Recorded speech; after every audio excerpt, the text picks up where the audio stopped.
최근 미 의회에서 다음 회계연도 미국 국방수권법안 주한미군 감축 제한 조항이 빠져 논란이 되고 있습니다. 이 조항은 트럼프 행정부가 한국과의 비즈니스에서 우위에 점하기 위해 주한미군 감축이라는 카드를 꺼냈고, 미 의회는 트럼프 행정부가 한미동맹의 가치를 상실시킨다는 것에 의견이 모아져 만들어진 조항이었는데요. 4년 동안 별다른 이견 없이 지속됐던 조항이 아프간 미군 철수와 맞물려 전문가들 사이에서는 미군이 한국에서 빠지기 위한 사전 작업 중이라는 우려 섞인 해석을 내놓기도 했습니다. 이러한 우려 속에 제이크 설리번 미국 백악관 국가안보보좌관은 한국과 유럽에 주둔한 미군을 감축할 의향이 없다는 조 바이든 대통령의 뜻을 밝혔습니다. 특히 북한이 핵실험을 다시 시작한 증거가 포착돼 한미 간 군사 협력이 더 중요해졌습니다.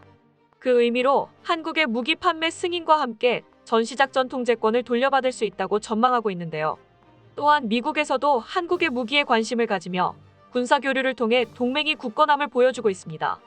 과연 미 의회에서 주한미군 감축 조항을 포함시키지 않은 이유는 무엇이며, 미국의 무기 판매와 전시작전권 전환 그리고 미국이 관심을 갖는 한국의 무기에 대해 알아보겠습니다. 미군의 마지막 철수 당시 찍혔던 사진이 세간의 화제가 되고 있습니다.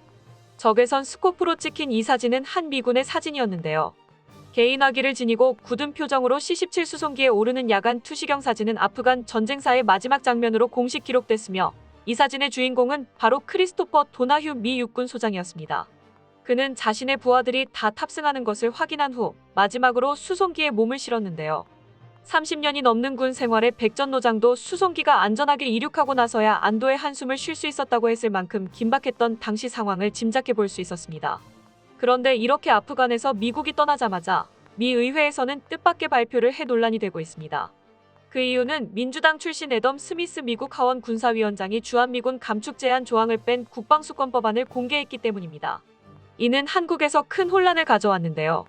과거 도널드 트럼프 행정부가 해외에 주둔한 미군으로 친 장난이 끝났다는 의회의 판단에 따른 것으로 알려졌지만, 국내 전문가들은 미국의 아프가니스탄 철군과 시점이 맞물리면서 이것이 주한미군 감축을 위한 사전 작업이 아니냐는 우려를 하고 있습니다. 한국에서 이러한 우려의 목소리와 미군에 대한 불신이 쌓이려 하자 바이든 행정부는 해명에 나섰습니다. 미군의 아프가니스탄 철수를 계기로 미국의 세계 전략이 바뀐 게 아니냐는 의문이 제기되는 가운데, 제이크 설리번 미국 백악관 국가안보보좌관은 한국에 주둔한 미군을 감축할 의향이 없다고 발표했는데요. 특히 미군 감축 제한을 없앤 것은 한국뿐 아니라 독일 등 몇몇 유럽 국가도 그 조항이 빠져 있다며, 이들은 미국과 민주주의 가치를 공유하고 절대 포기할 수 없는 동맹임을 확인시켜줬습니다.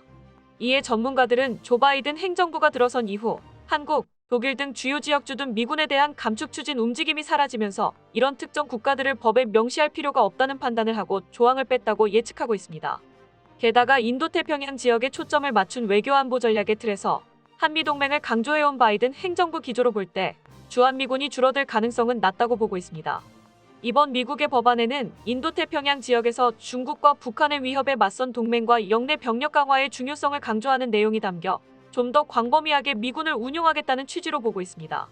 무엇보다 북한이 다시 핵실험을 시작한 정황이 포착돼 한미 간 군사협력이 더욱 중요해졌는데요. 미국의 북한 전문 매체 38로스가 북한이 영변 핵시설을 재가동한 것으로 보인다고 보도했습니다. 38로스는 영변 해경구 센터를 촬영한 상업용 위성사진을 핵시설 재가동 증거로 내세우며, 영변 해경구 센터의 상업용 위성 이미지는 5메가와트 규모의 원자로 가동이 재개됐을 가능성이 있다는 증거를 제공한다고 말하고 있습니다. 매체는 국제원자력기구의 최근 보고서를 인용해 지난 25일 위성사진에서 구룡강으로 이어지는 곳에 새로운 유출수로 냉각수가 배출된 것을 볼 수 있다며, 이는 역사적으로 원자로 가동을 보여주는 핵심 지표라고 전했습니다.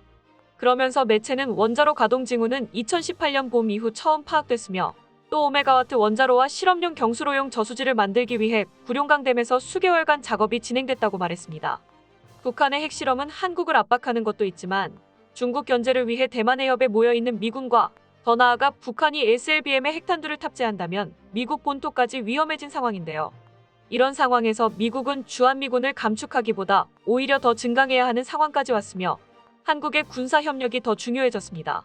이에 미국 정부는 한국이 미국과 함께 중국과 북한을 견제하는 최전선에 있는 중요한 동맹으로 인식하고 이례적인 무기 판매 계약을 승인했습니다. 미국 정부는 한국에 대한 약 2억 5천만 달러어치의 무기 판매를 승인한 것인데요.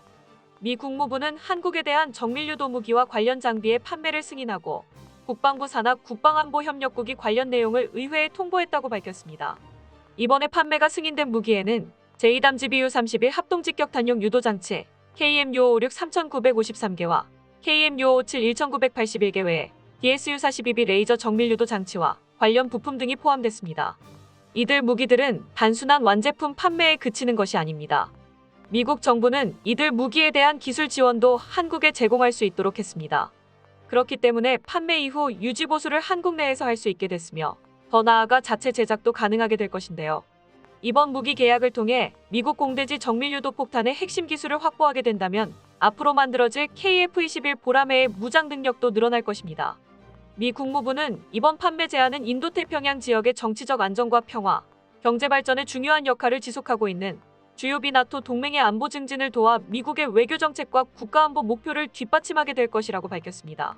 또 이번 판매가 한반도 내 사용 가능한 군수품 비축량을 늘림으로써 현재와 미래의 위협에 대응할 수 있는 한국의 역량을 향상시키고 이는 한국의 작전 계획을 지원하고 전시 작전 통제권 전환 계획의 조건을 충족시키게 될 것이라고 덧붙였습니다. 한마디로 이번 무기 계약이 완전히 완료될 시기에 한국은 전시작전 통제권을 가져와 독자 군사작전이 가능하게 될 의미가 큽니다. 이번 승인에 대해 미 의회는 앞으로 30일 내에 거부권 행사 여부를 결정하게 되며 거부권 행사가 없으면 무기 수출 절차가 진행되는데요. 전문가들은 큰 금액의 무기 판매 계약이기 때문에 미 의회에서 거부권을 행사할 가능성은 없다고 보고 있어 무기 수출 절차는 빠르게 진행될 것이라는 전망입니다. 일각에서는 일방적인 군사 무기 거래가 돼 또 한국이 미국 군사 무기에 종속되는 것이 아니냐는 우려를 보내고 있는데요. 사실 우려와 다르게 미국도 한국의 무기에 큰 관심을 보이고 있습니다. LIG넥스원이 미국의 대표적인 방위산업체 레이시온과 함께 국산 유도무기의 미국 방산시장 개척에 나섰습니다. LIG넥스원은 레이시온사와 함께 8월 2일 미 메릴랜드에서 개최된 해양항공우주 전시회에서 수출 전략 제품군으로 글로벌 시장에 높은 관심을 받고 있는 2.75인치 유도로켓 비공을 소개하고 현지 해군 등을 대상으로 무인 수상정 플랫폼에 적용 가능한 발사대 시스템을 제안했는데요. LIG넥스원은 전부터 미국 법인을 만드는 등 북미 지역의 글로벌 방산업체들과의 교류를 통한 첨단 기술력 확보와 글로벌 마케팅 강화를 위해 지속적인 노력을 기울여왔습니다. LIG넥스원은 레이시온사와의 지속적인 공동 프로모션 및 기술 협력 등을 통해 북미 시장 진출을 위한 교두보를 마련했었고 최근에는 그 결실을 맺기 시작했습니다. 특히 2.75인치 유도로켓 비공은 국산 유도무기로는 최초로 미 국방부 주관 시험평가 프로그램에서 우수한 성능을 입증한 만큼 빠른 시간 안에 성과를 낼 수 있을 것으로 기대하고 있는데요. 안 그래도 미국은 중동 해상 작전 중 이슬람 극단주의자들의 소형 보트로 자폭 공격이 많아져 골치를 썩고 있었습니다. 또한 값싼 소형 보트 잡자고 몇십억짜리 미사일을 쓰자니 수지타산에 맞지 않았는데 그렇다고 자체 개발하자니 미국 무기 개발사들은 개발 과정에서 금액이 엄청나게 올라가게 돼 미 정부는 개발을 포기하고 결국 해외 구매를 결정한 뒤 비공을 발견하게 된 것입니다. 2.75인치 지대함 미사일 비공은 발사 후 망각 방식으로 다수 표적에 대한 동시 대응이 가능한 것은 물론 차량 탑재 방식을 적용하여 기동성이 우수하고 차량 자체의 표적 탐지, 발사 통제 장치를 모두 갖추고 있어 단독 작전이 가능하다는 장점을 가지고 있습니다. 또한 미국 주관 성능평가 시험에서 비공은 미국 측이 제시한 까다로운 조건들을 충족시킨 상태에서 열발을 시험 발사해 열발 모두 명중시켜 시험에 참가한 미군들의 입을 다물지 못하게 했습니다. 특히 유럽 등 방산 선진국들도 FCT에 다수 참여한 바 있지만 국산 유도무기가 대상이 된 것은 2.75인치 유도로켓 비공이 최초이기에 더욱 의미가 있습니다. LIG넥스원은 FCT 시험평가 성공 이후 여러 정부 기관의 지원 아래 미 해군의 요구사항을 반영한 추가 성능 개량도 추진 중이며 미국 수출이 더 가시화되고 있습니다. 이와 관련해 LIG넥스원은 지난해부터 방위사업청에서 주관하고 국방기술진흥연구소에서 운영하는 무기체계 개조개발 지원 사업을 통해 무인 수상정에 2.75인치 유도로켓이 탑재 가능하도록 개량하는 소형 함정용 발사체계 개발을 진행해 오고 있는데요. 현재 드론으로 큰 성과를 보고 있는 미국으로선 무인 수상정에 대한 수요도 있을 것이라 파악돼 비공은 미국의 입맛에 딱 맞는 무기라 할 수 있습니다.